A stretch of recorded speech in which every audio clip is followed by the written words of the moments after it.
Hello, everybody. This is Bill DiOrio again. I'm putting together this short video to talk about one of the and examples of one of the first issues that I outlined in my intro, which is the role of state government in the world today. And as I try to make clear in that video, I see the role, one of the primary roles of state government in my book is to interpose themselves between the New World Order, the global elite, whatever we want to call the unelected authority figures that try to rule the world, and the citizens of Colorado. I see a troubling trend in state government to see themselves as kind of the proxy warriors for the deep state, and like the enforcers. To me, that is exactly the wrong thing. The beauty of this country, the genius of the Constitution, was the idea of having most of the power, political power, vested in the states and the people, and having only a limited power given to the federal government. Unfortunately, since, I don't know, the beginning of the 20th century, the 1913, the birth of the Federal Reserve and the income tax, power has been absorbed or transmuted into the federal government. And there's this troubling tendency for power to get sucked up to the top, which is a very dangerous thing. There's a name for that. Yes, we know that. So the World Health Organization has been campaigning for, I don't know exactly how long, but it's reaching a climax now. They're calling for an international treaty, an international compact to manage pandemics. It's called the Pandemic Management Treaty. Let's see. The Pandemic Accord. Yes, yes. And here's the short paper that they put together on it. A call for urgent agreement on international deal to prepare for and prevent future pandemics, and emphasis there on prevent. Think about that. Of course, this is coming from the 100 plus pantheon of global leaders, and think about that. So the call for this international control mechanism on health issues is not coming from the people or the legislatures. It's coming from this pantheon of global leaders. Think about Mount Olympus and the Greek gods sitting on Mount Olympus and tossing their thunderbolts down at the rest of us mere mortals. One of the aspects of this treaty, this Concord, is the urgency. They're just really hammering on the idea this is something urgent. We're in an emergency state here. We must pass this Concord right away because before it's too late.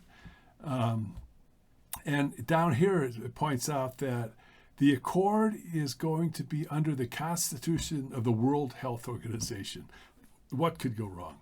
Not under the Constitution of the United States government, not under the Constitution of the state of Colorado, but under the friendly Constitution of the World Health Organization. And believe me, as they say, this is going to bolster the world's collective preparedness in response for future pandemics. All right, so that's page one. And then page two, it goes on, continues, it lists all the wonderful people, former UN secretaries, Ban Ki-moon, New Zealand's former prime minister, Gordon Brown, Tony Blair from the UK, even the Malawi president, Joyce Banda. These are the people that are pushing this. I never voted for any of them, and I know you didn't either, but they're pushing for this accord. They justify this based on during the throes of the pandemic disaster, which officially claimed 7 million lives. That's an interesting number. I'm surprised it isn't 6 million. And wiped out $2 trillion from the world economy. They don't talk about the fact that probably most of the economic damage was done from the measures that they impose to quote control the pandemic, not on the pandemic itself. And very troublesome here. The deadline for this whole thing is May of 2024, which is like this month. And we're supposed to reach this agreement by the end of this month, or there'll be terrible catastrophes taking place. And of course, now here they point out that the real danger here is the malicious misinformation campaign, like people who question the wisdom of this accord. They're just malicious misinformers. And of course, one of the roles is the local governments must combat this misinformation. And of course, down here they tell us that anybody who thinks that there's going to be a impact on national sovereignty is just wrong.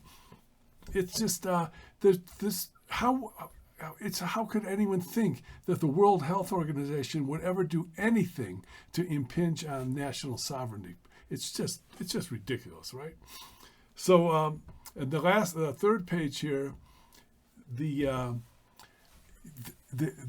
reiterate that the goal of this Concord is to detect new and dangerous pathogens, access information about these pathogens, and set up timely and equitable delivery of tests, treatment, vaccines, and other life savings tools. So this sounds like just an international warehousing campaign on masks and protective equipment and whatever tests they have for these viruses, most of which, remember, are bioweapons that are generated in World Health Organization laboratories or other private laboratories a la Wuhan, which I don't think even anyone disputes that anymore, that the COVID vaccine was an escapee from the Wuhan lab. And so again, they close up by reminding the governments must work to refute and debunk these claims about problems with this. We have to rush through and get this pandemic accord signed. And then they remind us with the ominous warning that a new pandemic threat will emerge. Whoa. And there is no excuse for not being ready for it. That sounds more like a threat than anything else. Again, there's no time to waste, and they're calling on all national leaders to redouble their effort to complete this work by the May deadline, which is like 3 weeks from now.